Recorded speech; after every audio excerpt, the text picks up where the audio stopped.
I'm mixing here is our flour, sugar, raisins, salt. All the dry ingredients, as you can see, are here. Okay, and then you set aside. And this is our proven yeast. As you can see, the yeast is well proven.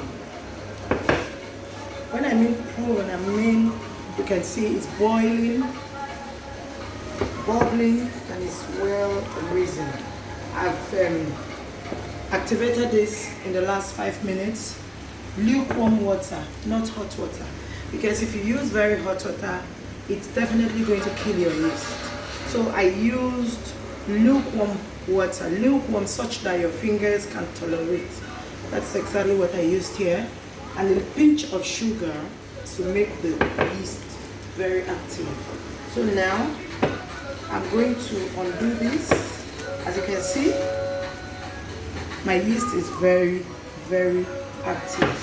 Now, in baking or in bread making, when the rule is dry to dry, wet to wet.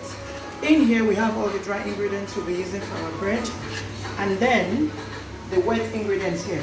This is melted butter, melted salty butter. I'll be using it for this purpose of this bread making today.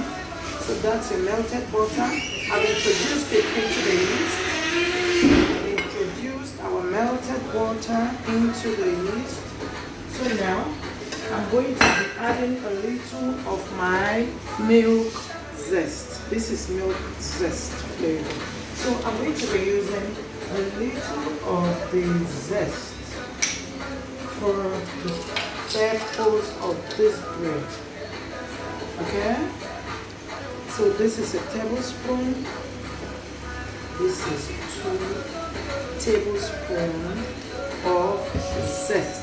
You don't want to ruin your bread with too much flavor, I'm sure. So I think for the benefit of this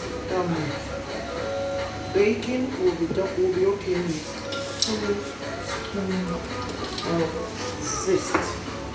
Okay. So in here we have our yeast, proven yeast, melted butter, zest, and I'm going to be adding 3 large eggs.